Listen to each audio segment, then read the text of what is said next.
a iniciar hoy el protocolo, repasando el protocolo TCP.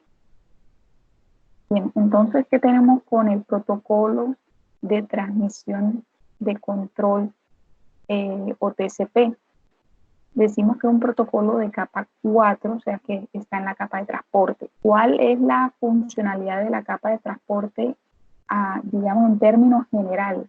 En términos generales, la capa de transporte se encarga de la comunicación de nodos end-to-end. A él sí le interesa ya que la información llegue del nodo origen al nodo destino. Recordemos que esa no es función de la capa de red, porque a él le interesa son las redes.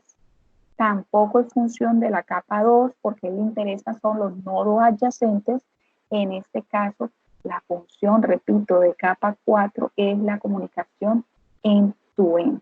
Entonces, ¿cómo lo hace? Por supuesto, a través de un protocolo. Los más comunes tenemos TCP o UDP. En la actualidad también se está utilizando SCTP también para la capa 4. Vamos a hablar en este caso de TCP. Entonces, ¿cuáles son las características? Las características de TCP es que un protocolo, primero, orientado a la conexión.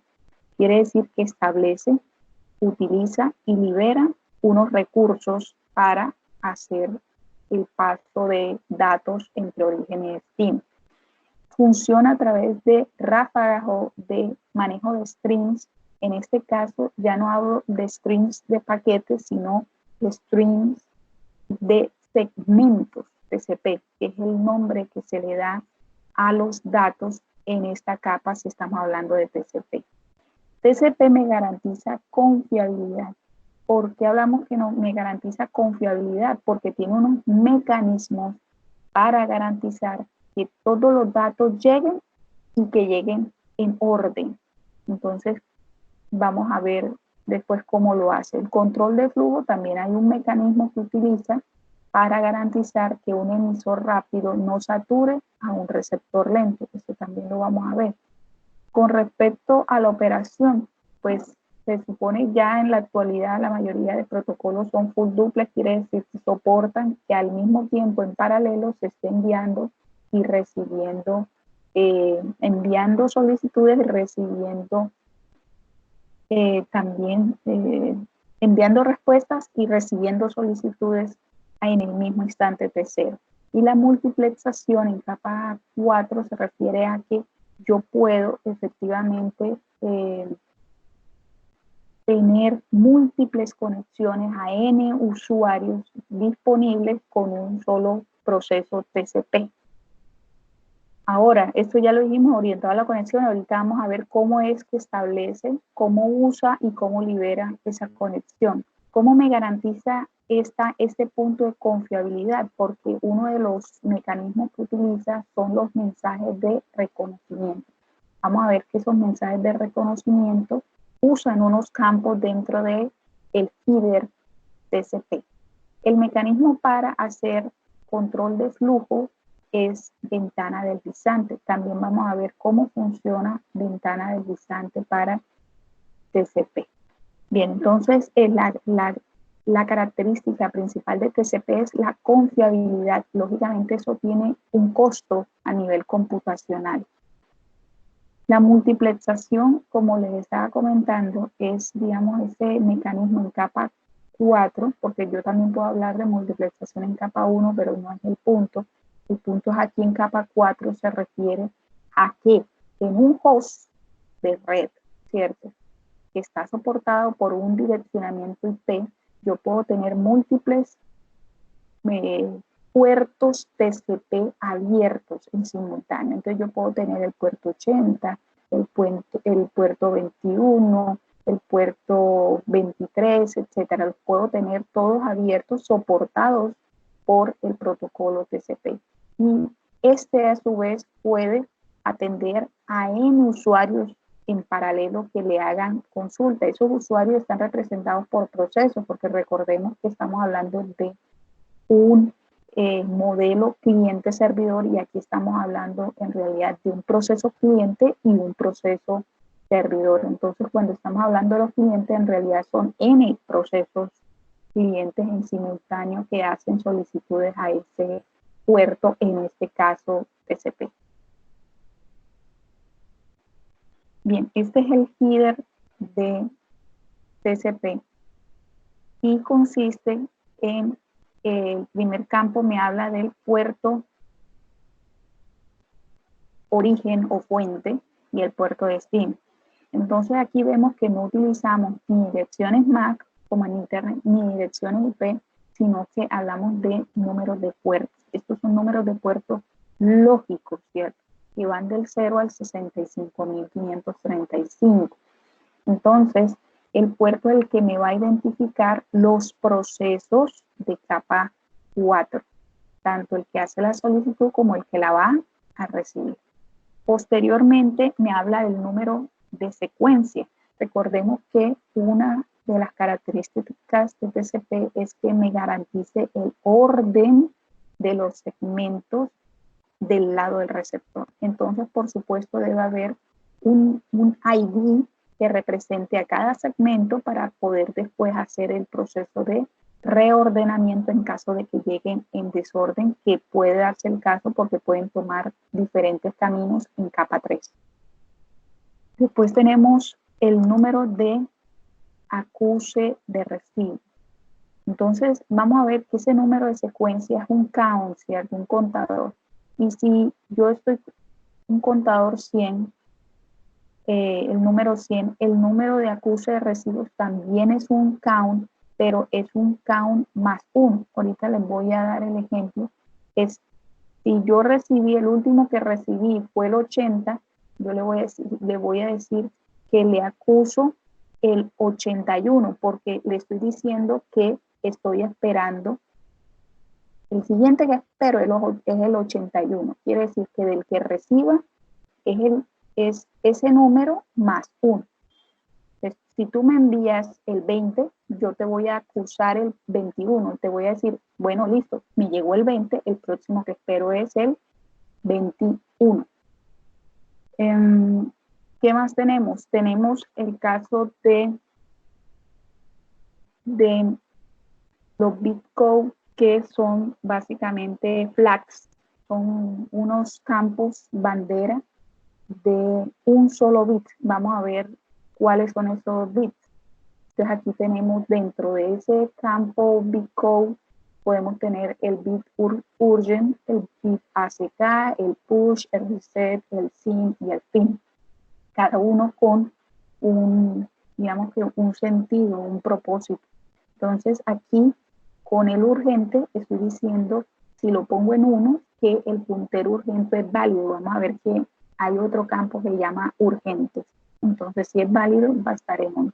El ACK, vamos a ver que es simplemente de reconocimiento y se usa tanto en el inicio en el establecimiento, como en el uso de la conexión, como en la desconexión de la conexión. Digamos que creo que es el flag más usado dentro de esto.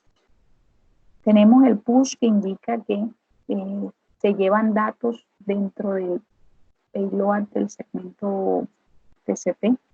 Tenemos el reset, en donde básicamente lo que pide es una reiniciación de la conexión. Después de iniciada, si hay un reset, se vuelve a hacer el inicio de la conexión. El SYN efectivamente es un bit que pide sincronización. Este lo vamos a ver para el caso del establecimiento de la conexión, y el FIN es para un flag que indica que quiero finalizar la conexión, y lo vamos a ver en el cierre de la conexión. Bien, entonces aquí tenemos el campo ventana.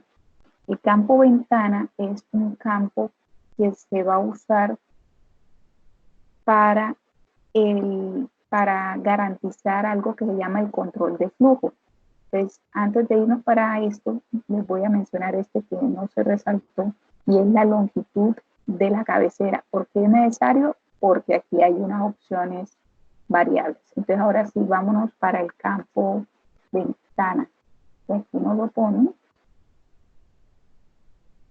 pero ustedes, yo les puse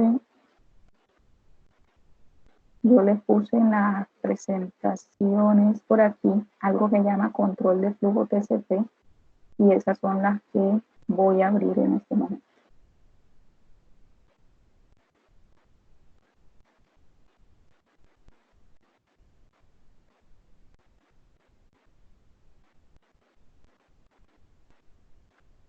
Déjenme revisar que ustedes estén bien. Okay. Bien, entonces, ¿cómo así control de flujo? Resulta ser que, al igual que en una conversación, yo sí hablo demasiado rápido y ustedes, digamos, no tienen la capacidad de absorber a la misma velocidad que va a pasar, que ustedes van a despreciar información.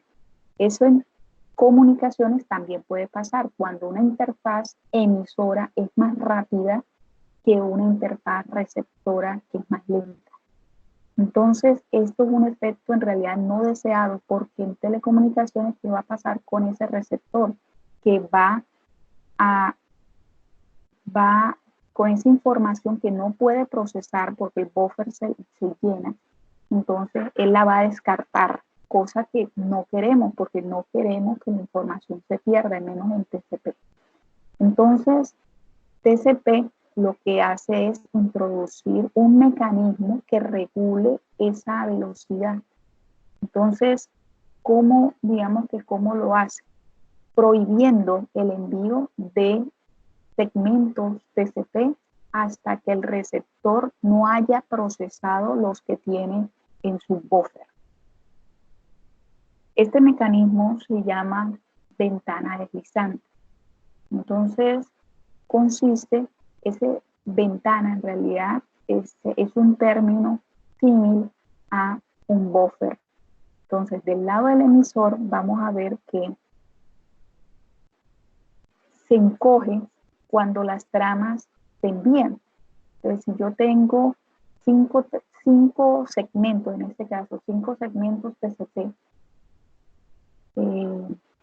que necesito enviar al receptor, tengo mi buffer lleno con 5 segmentos, los envío, entonces ese gráficamente se vería como que se encoge, ya mandé mis 5 segmentos.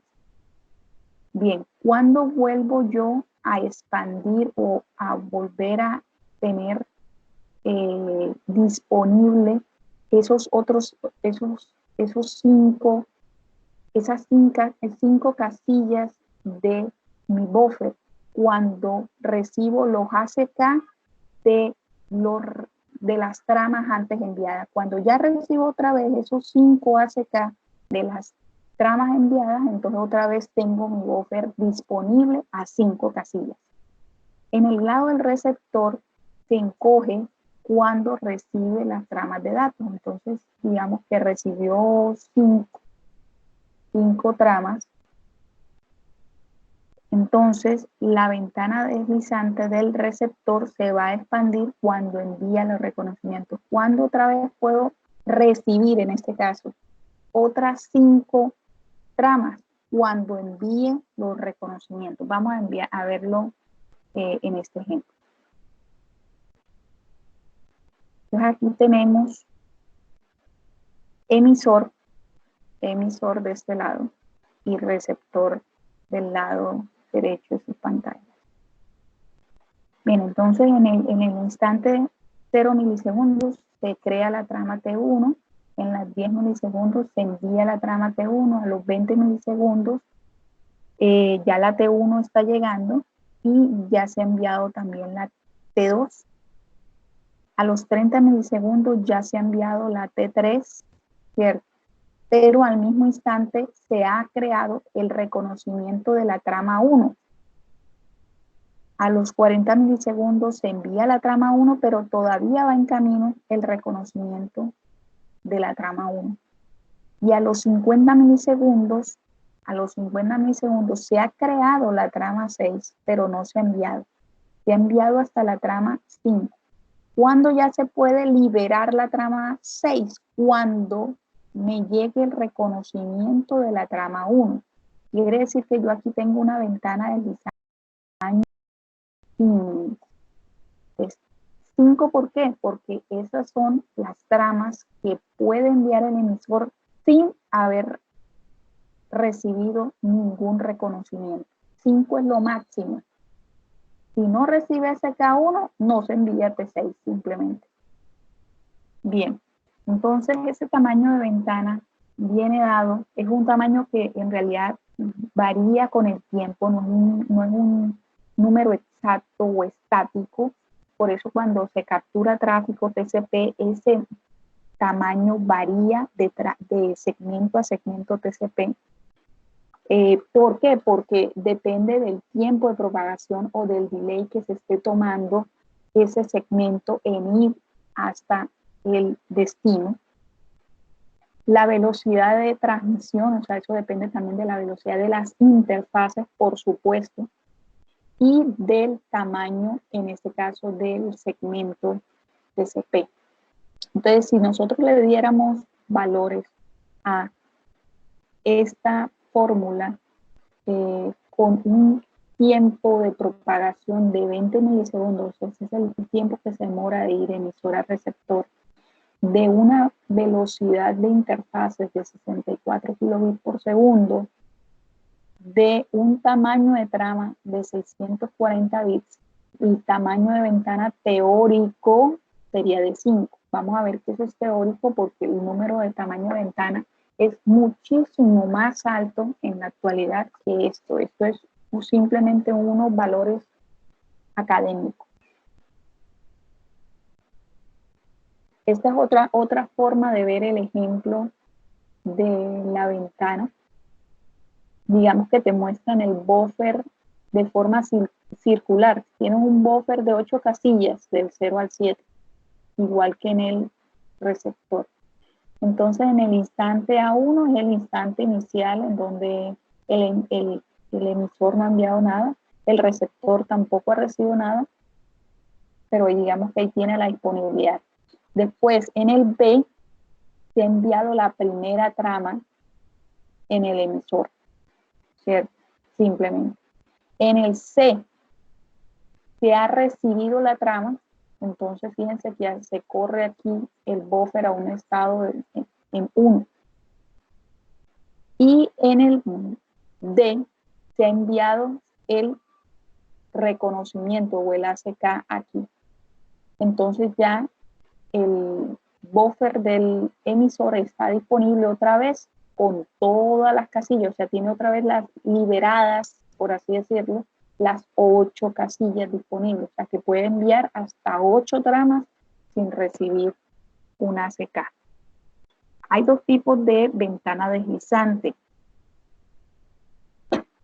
Bien, entonces tenemos el proceso N, en donde en dado caso de un error no se aceptan más segmentos hasta no haber recibido la trama con error y se dañan de ahí hacia adelante, vamos a ver. Y la selectiva, que es la que en realidad se utiliza, es que se solicita el segmento dañado y quiere decir que solamente se pide el que falta sin afectar las demás que están siendo enviadas en el momento. Bien, lógicamente, pues este es un mecanismo más avanzado, pero es el mejor, es el mejor. Entonces vamos a ver qué es lo que pasa con el de retroceso N, el retroceso N que tenemos aquí. Esto es emisor, la parte de arriba, y esto es receptor. Entonces tenemos que el emisor ha enviado la trama 0, ¿cierto?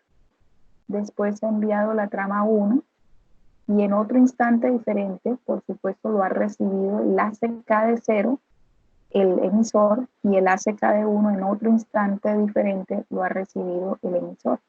Pero resulta ser que aquí la trama 2 llegó con error. Entonces, ¿qué va a pasar con retroceso M?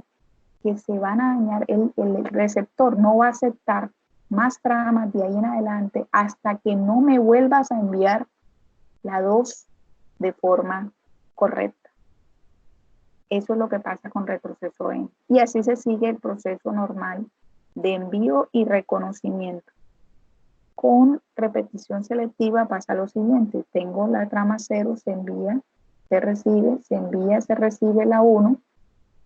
La 2 pasa en el mismo caso, tiene un error, pero, ojo, mientras tanto, ¿qué pasa? Que se sigue el envío de las demás tramas, ACK,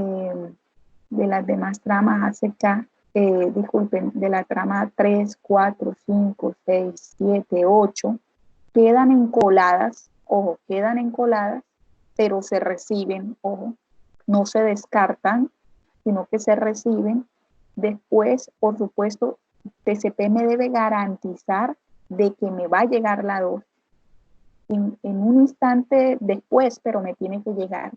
Y de ahí en adelante empiezo el reconocimiento de las demás y empiezo a hacer del lado del receptor a ordenar. Ojo, ¿por qué quedan encoladas? Porque no las puedo procesar porque TCP me garantiza el orden. Entonces yo debo encolarlas, las recibo y pero después tengo que reordenarlas. Entonces digamos que este es un mecanismo más eficiente que el mecanismo de retroceso N. ¿Qué otra característica tiene TCP? TCP tiene la característica de que soporta piggybacking. ¿A qué se refiere el concepto de piggybacking para TCP? Resulta ser que cuando yo hablo de este ACK, este que ustedes ven aquí, prácticamente es un bit en 1 más el número del campo ACK que pesa 16 bits, son 17 bits. Para eso, para enviar, eso no tiene carga útil. Yo tengo que armar todo el header TCP para hacer un reconocimiento. Entonces, lógicamente, eso tiene una carga sobre la plataforma informática, porque por cada segmento debo hacer un ACK, o sea, debo armar un segmento para hacer ese reconocimiento. Entonces, piggybacking consiste en lo siguiente.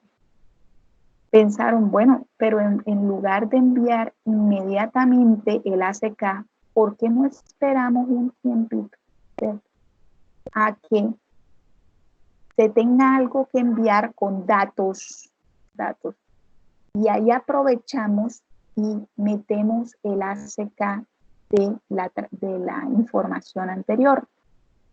Entonces, básicamente lo que se hace es eso, esperar a que se tenga algo que enviar de información para poder, digamos, que enviar el ACK de ese segmento anterior. Que se retarda temporalmente ese reconocimiento. Lógicamente, eso tiene unas ventajas y unas desventajas. Entonces, la ventaja, mejor aprovechamiento del ancho de banda y de la capacidad del canal del enlace, ¿cierto? Además de que me ahorro, digamos, que realizar, por ejemplo, la suma de comprobación de la trama, porque recuerden que al crear cada trama tengo que crear también, hacer un proceso matemático de suma de comprobación, que es la detección de errores. También tengo menos interrupciones del lado del emisor diciendo ACK, llegó el ACK, reconocimiento del que, no sé, es como tú en una conversación decir hola, y tú esperar a que te digan sí llegó, mamá, sí llegó, ¿cómo estás? Sí llegó, etcétera. Entonces esas interrupciones es lo que, digamos, que siempre van a existir en TCP, porque ese es el funcionamiento del reconocimiento, pero entre menos, pues mejor. Entonces, digamos que esas son las ventajas. ¿Cuáles son las desventajas? De que yo ese tiempo lo debo manejar muy bien, porque no puedo sobrepasarme en esperar a que haya información que enviar, porque vamos a generar un efecto contrario. ¿A qué me refiero? Digamos que yo me quedo esperando a tener algo que enviar para mandarte el reconocimiento del mensaje anterior y me quedo esperando un minuto, que para términos de comunicación es muchísimo, un minuto. ¿Qué va a pensar el emisor? No, si tú no me confirmaste a los 30 segundos de que te llegó bien, quiere decir o asumo de que te llegó mal. Te voy a retransmitir toda la información. Entonces, fíjense que genero un proceso, digamos que peor, porque ahora voy a tener duplicada la información. Entonces, ¿cuál es la solución? La solución es crear un timer corto y si efectivamente no hay información que enviar durante ese tiempo corto, simplemente mande el acuse solo, ya, mande el ACK convencional como se venía manejando sin piggybacking. Preguntas hasta ahí.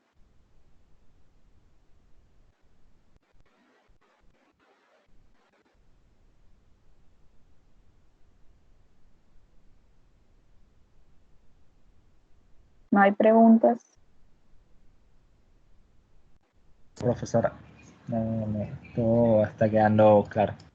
Bien, entonces ahí estamos explicando cómo funciona ese campo ventana, que ya sabemos que es asociado al mecanismo de ventana deslizante.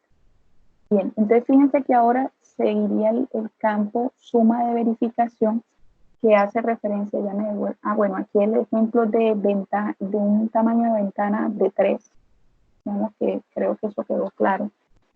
Seguiría el campo suma de control.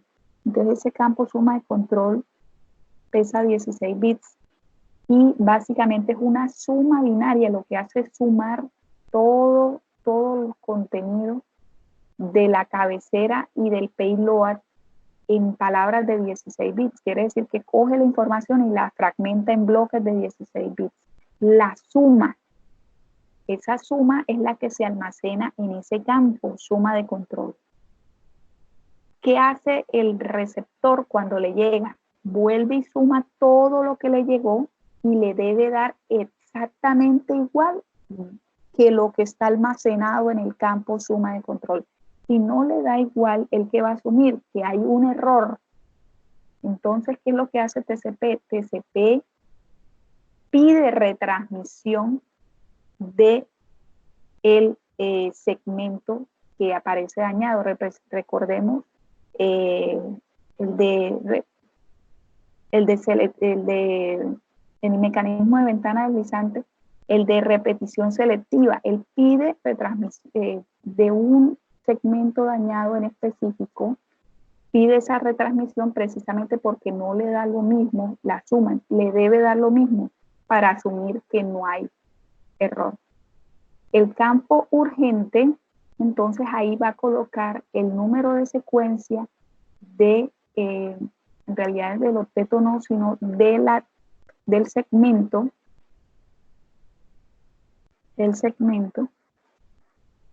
al que él requiere con urgencia. Entonces, digamos que él necesita urgentemente no sé qué, él requiere urgentemente, iba en el número de secuencia 100. Recordemos que eso va de uno en uno, va sumando. Cada vez que yo te envío el número de secuencia 1, te sumo, si va en 100, después te envío el 101, después te envío el 102, etc.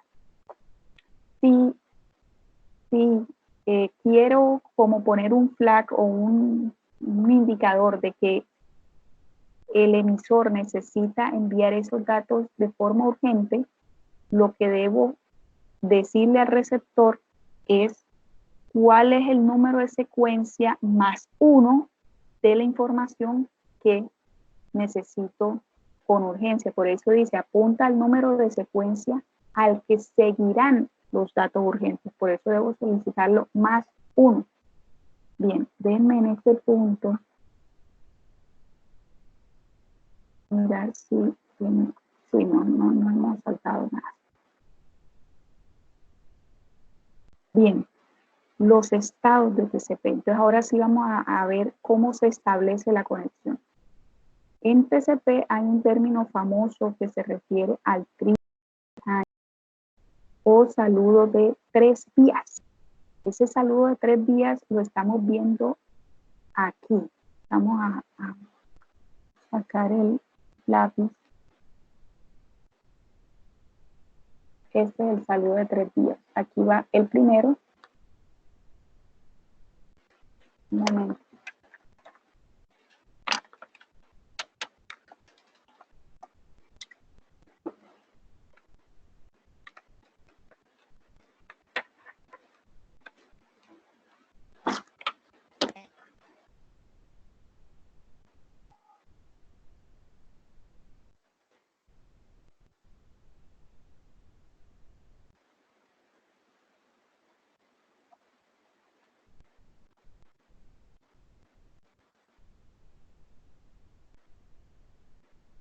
Bien, mientras tanto, el saludo de 3 vías se refiere a 3 mensajes que van sin data, pero son 3 header completicos TCP, en donde el bit SYN, recuerden que es un solo bit, se activa, o sea, se coloca en 1. ¿Quién inicia la conversación? El cliente. Recuerden que los servidores siempre están a la espera de que los clientes se conecten, son 7×24. En realidad el que empieza la conexión es el cliente, el que necesita de ese servidor es el cliente. Entonces, en ese momento, cuando el cliente envía esos segmentos TCP con el flag SYN activo, entonces pasa a un estado de SYN send. Y cuando lo recibe el servidor, pasa a un estado de SYN receive. ¿Qué interpreta el servidor cuando recibe ese segmento TCP con el flag SYN activo? Interpreta, bueno, ya sé que te quieres conectar a mí. Déjame revisar si tengo disponibilidad. En ese momento, él mira sus recursos y que mira explícitamente. Por ejemplo, si estamos hablando de un web server que precisamente funciona sobre TCP, él va a ver el max thread, el número máximo de hilos, va a verificar que tenga un hilo disponible para poder atender la solicitud de ese nuevo cliente.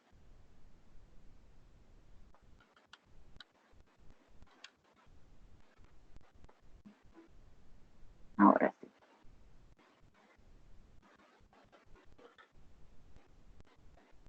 Bien, estamos aquí. ¿Qué es SJ? Digamos que si quieren le ponemos un número, es el número de secuencia. Digamos que vamos a decir, es un número que va incrementando, digamos que el primero que se envía es el 100, disculpe, o el 10, para no escribir tanto, el 10. Bien, en vez de SJ, el 10.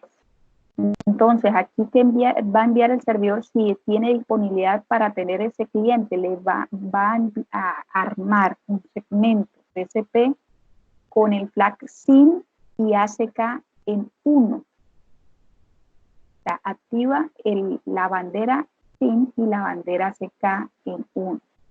Él mismo, ojo, él mismo va a tener un número de secuencia que es independiente al número de secuencia del cliente. Digamos que el número de secuencia del servidor es, vamos a poner otro número, 40. Bien. ¿Esto qué es? El campo reconocimiento, el campo acknowledgement.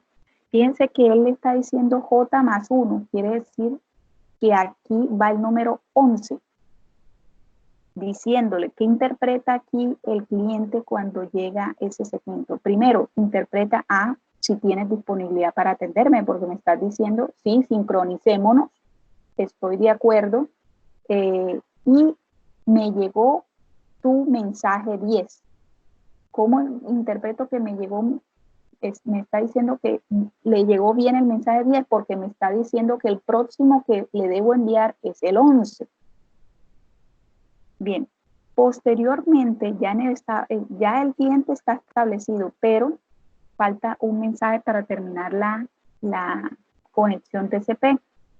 ¿Cuál es ese mensaje? Que el cliente le confirme al servidor que van a iniciar la transmisión de datos. Eso se hace, ¿cómo? Se hace activando el flag ACK en 1. Cuando están aquí quiere decir que están en 1.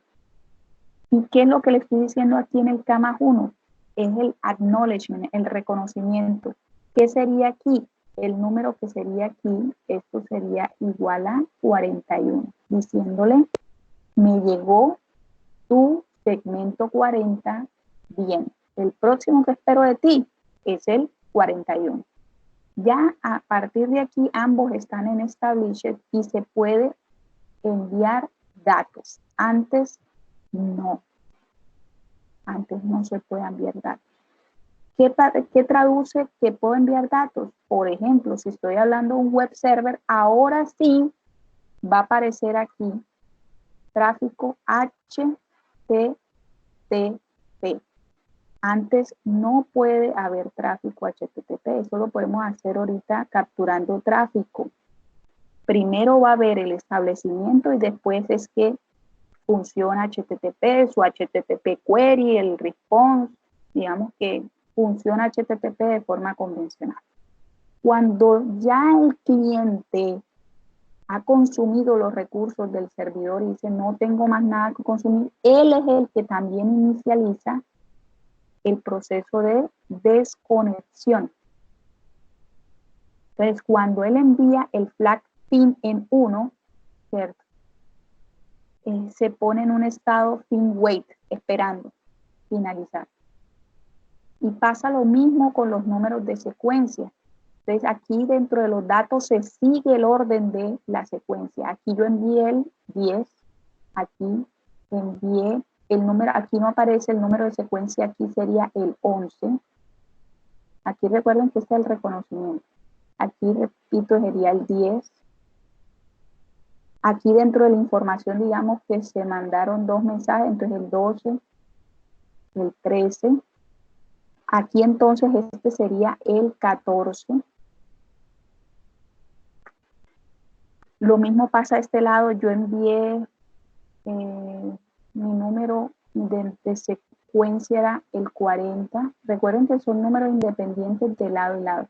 Aquí, digamos que dentro de la información yo envié el 41, el 42. Quiere decir que el próximo aquí va a ser el 43. Este número, M más 1, es el de reconocimiento. Quiere decir que si este era 14, le voy a reconocer aquí el 15. Bien, entonces aquí cuando le llega ese mensaje fin al servidor, se pone en un estado también de close wait. Todavía no se ha cerrado la conexión. Antes el servidor tiene que enviar un ACK de reconocimiento de esa conexión que pone, digamos que todavía siguen en wait.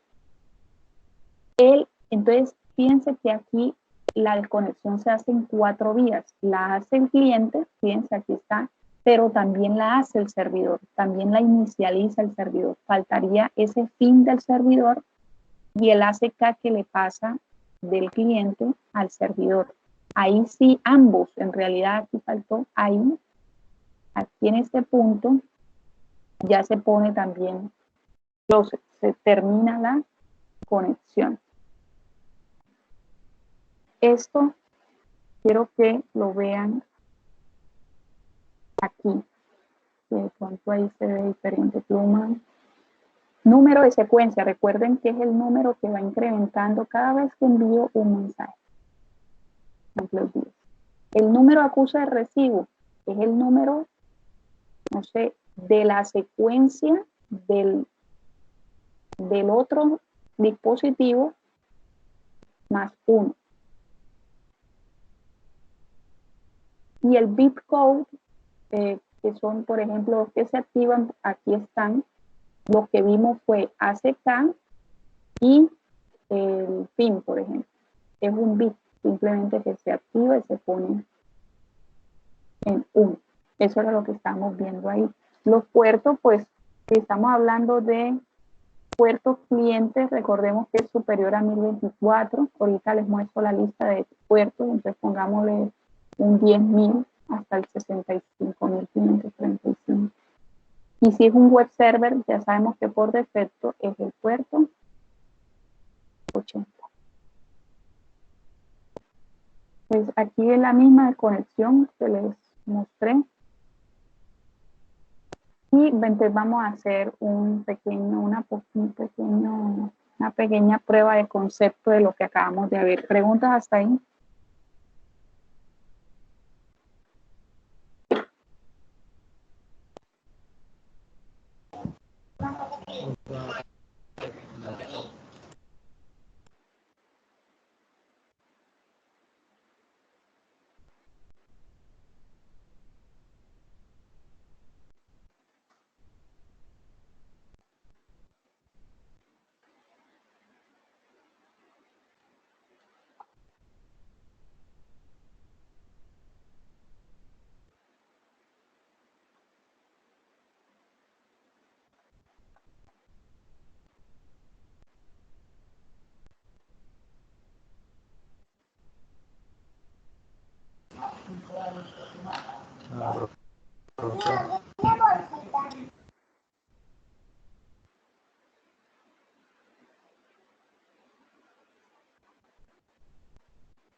Ya les voy a compartir.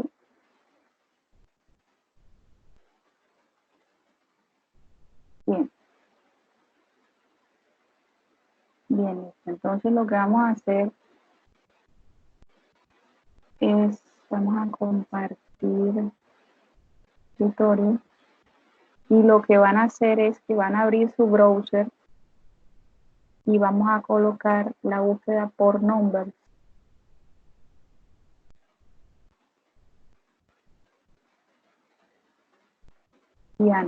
IANA también es la organización que regula el uso de esos números de puertos. Vamos a ver si se enlace, sí. Entonces, recuerden que van a buscar por numbers, IANA. De todos modos, déjenme, les copio el URL por el chat, que no haya problema.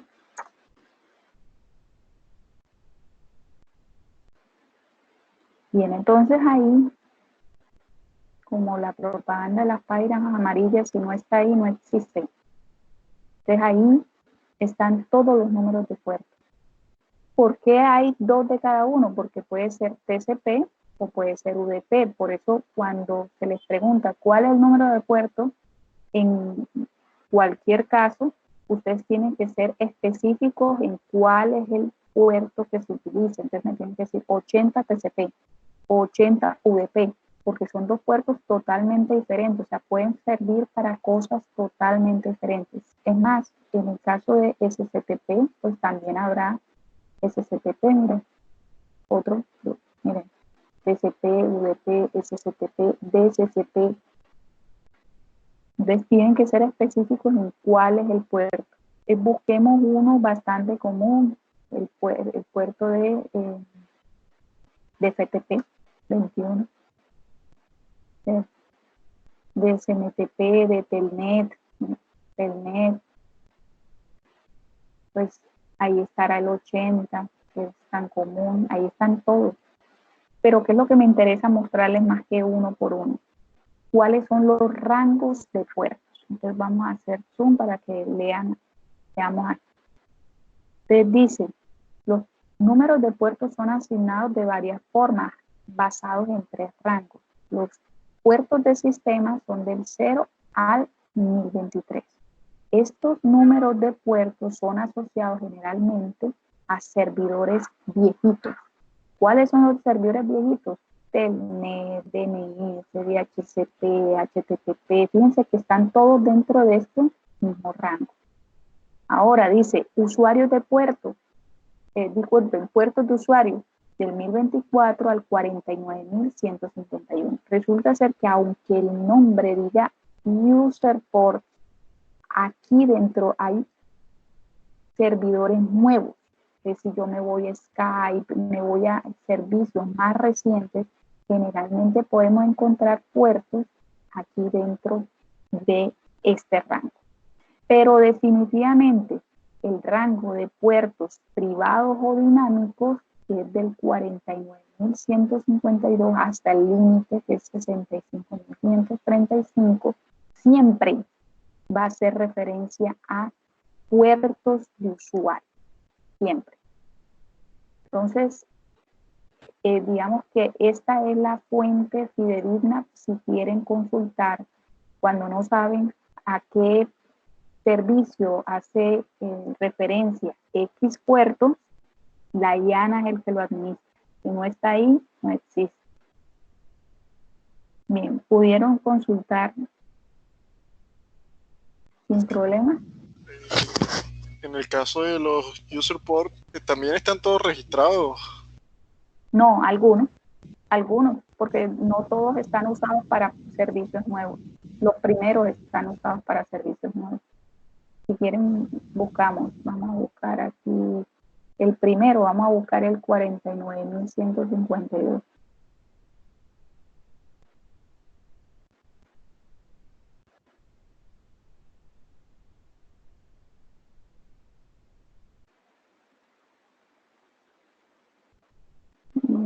No lo busca, pero vamos a ver si es la búsqueda o qué.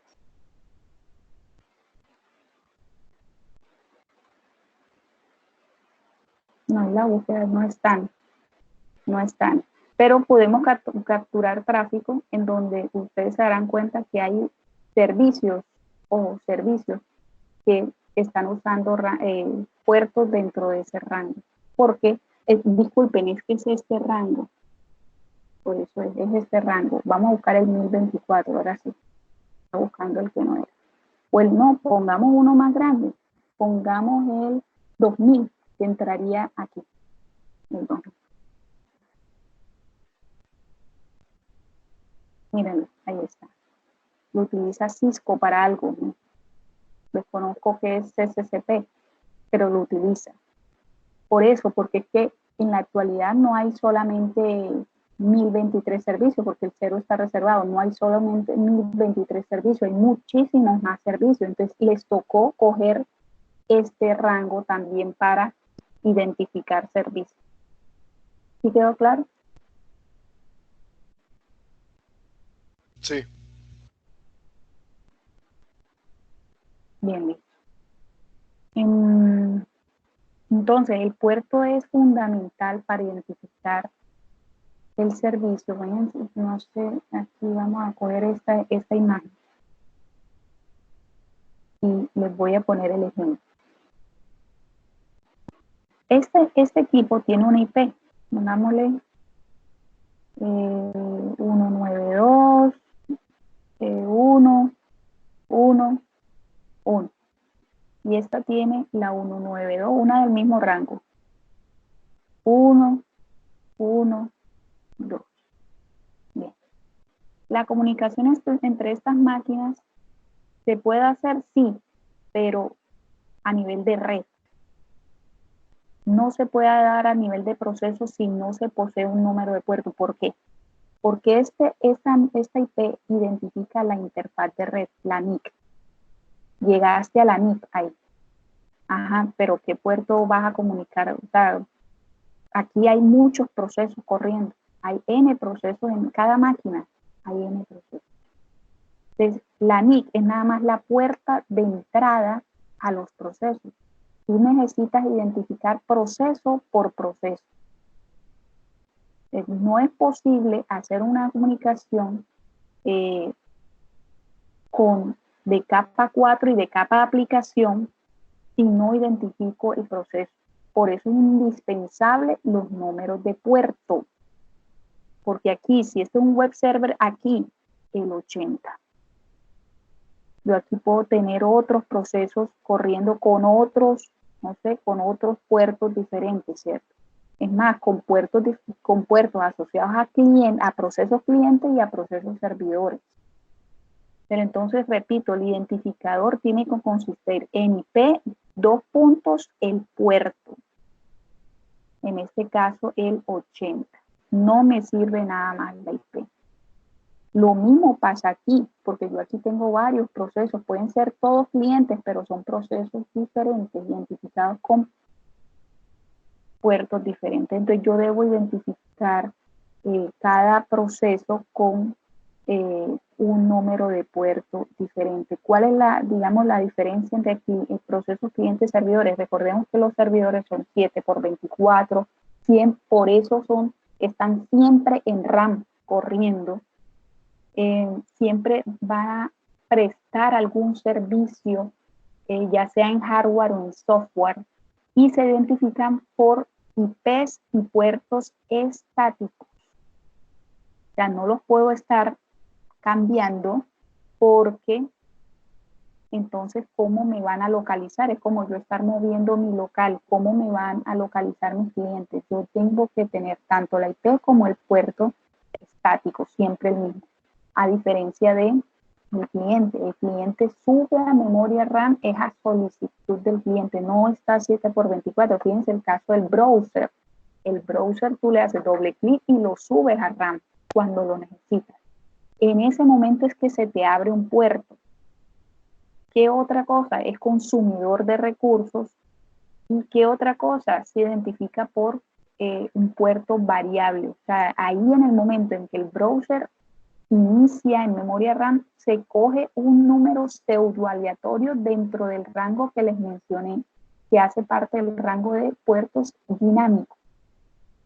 Esta IP puede variar, puede ser hoy una, mañana otra. Lo mismo el puerto, digamos que eso no, lo que no cambia es durante la transmisión, durante la comunicación, pero aquí esto puede cerrar el browser, puedes volverlo a abrir y te puede cambiar el puerto. Quiero que eso quede claro.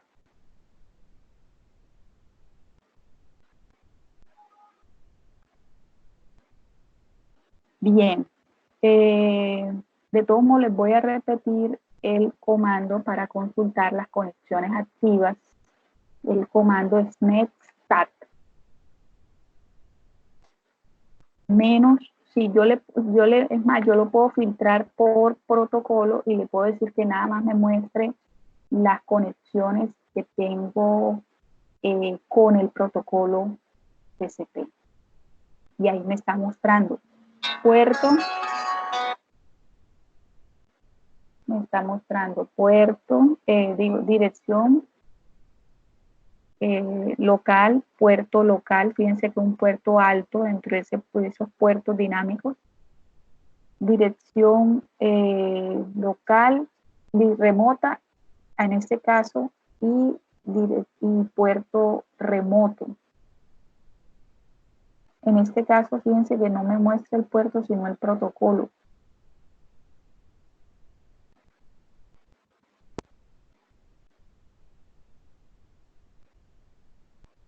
Me puede mostrar ni siquiera la IP, sino un nombre de dominio también. Estos ya están finalizados, los huecos ya están finalizados y los que están inicializados. Bien, ese es netstat para verificar el estado de la conexión TCP. Ahora veamos el caso, qué es lo que cambia con UDP. Con UDP, ¿qué tenemos? Tenemos que es un protocolo, es User Datagram Protocol. Aquí ya no hablamos de segmentos, sino de datagrams. ¿Por qué? Porque es lo más equivalente a una carta. O sea, digamos que la carta es algo no orientado a la conexión, no se hace, digamos que no no hay un reconocimiento de que si te llega o no te llega. Yo confío en que llega, o sea, trabaja al mejor esfuerzo.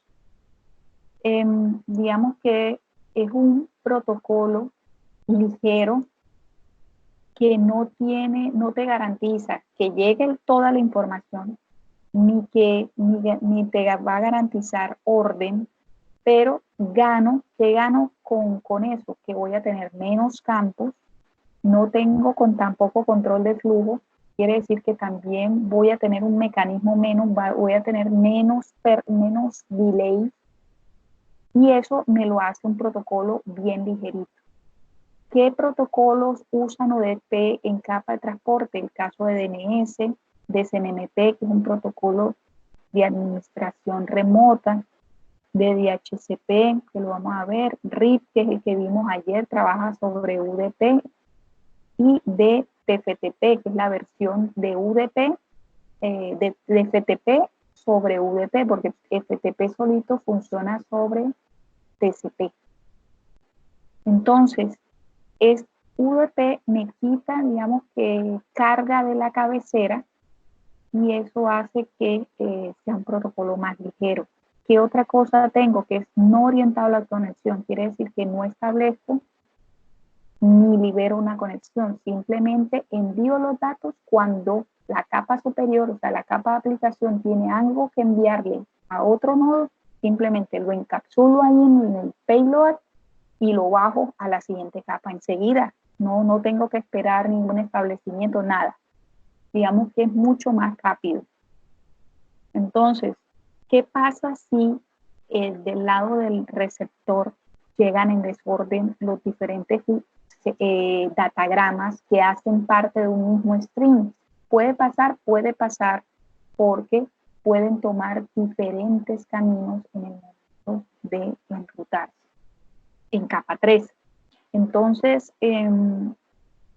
simplemente lo que va a pasar es que se van a subir esos datagramas a la capa superior en desorden.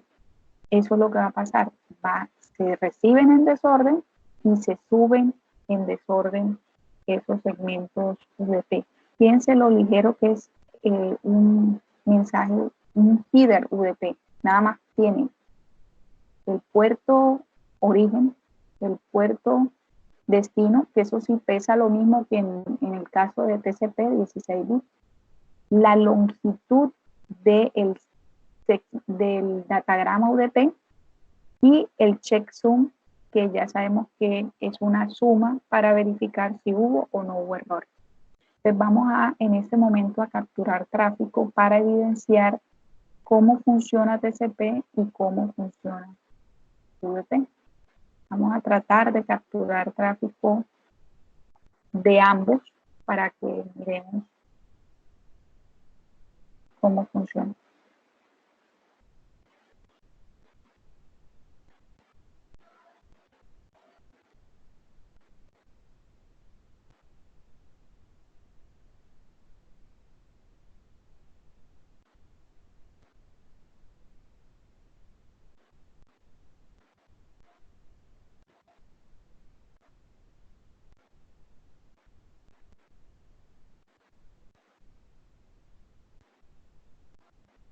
Bien, ahí ya tenemos tráfico UDP.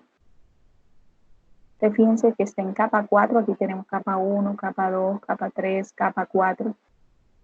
Y los campos, puerto origen, puerto destino, longitud, pesa 2 bytes ese campo, como los activan 2 bytes, y el checksum, ya, eso es todo. Esto está dentro del checksum, y los datos, que son variables, por eso la longitud. Es más, la longitud me dice 30, vamos a ver. 22 más 8, 30, ahí está. Miren, este campo me está diciendo que todo UDP pesa 30. Vamos a ver si es verdad. Los datos 22 más 8 bytes de la cabecera, 30, ahí está. La longitud es 30. Eso es todo. UDP es supremamente sencillo. Vamos a abrir un sitio web diferente para generar tráfico, ojalá que no esté en caché, para generar tráfico TCP, ahí está. Detenemos y les voy a mostrar el establecimiento de la conexión.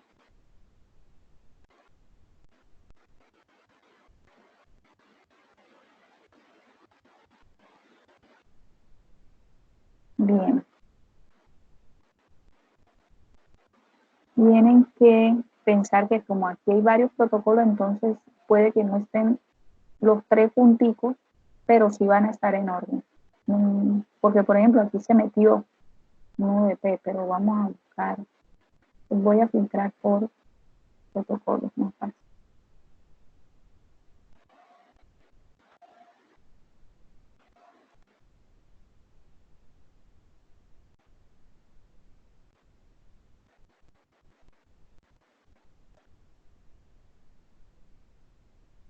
Quiero buscarte los primeritos.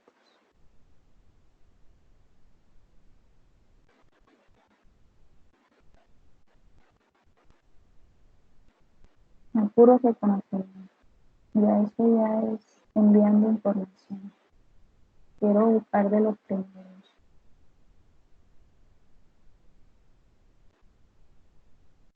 Por ahí dice sin.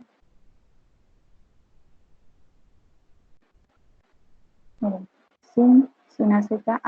Entonces lo quería buscar para que lo vieran más de nuevo.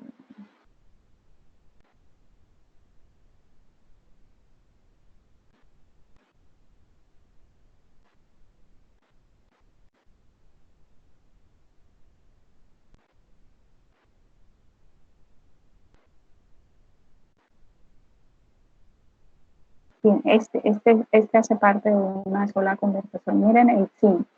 Pues vamos a mirar qué es lo que tenemos aquí. Puerto origen, puerto destino 443, que es HTTPS. Tenemos el número de secuencia 0, el reconocimiento 0. Entonces ese es el primer mensaje que se envía. Tenemos la longitud del header.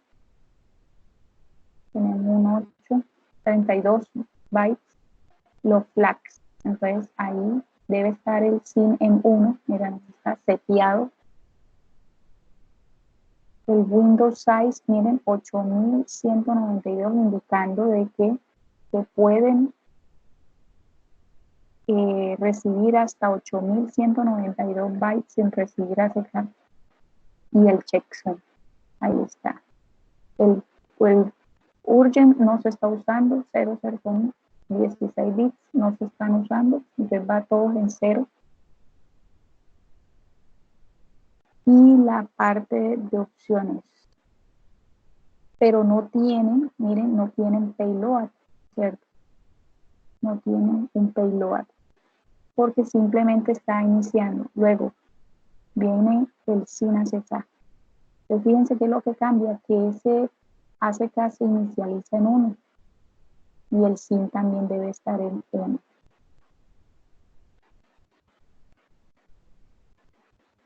Y fíjense que ahora el que contesta es el servidor al cliente. Sin ACK.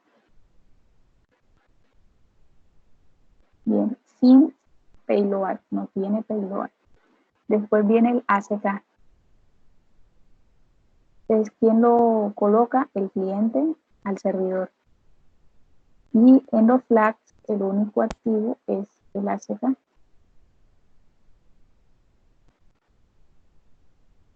Y sin payload. A partir de ahí es que empieza HTTPS a funcionar 216. Vamos a quitar el filtro. Vamos otra vez a ordenarlo por tiempo. Y fíjense que el 217 es TLS, que es HTTPS seguro con socket layer. Aquí está. Antes, nada. Antes no se, antes nada, antes del establecimiento de la conexión. Miren, ahí está. sino que ahí se metió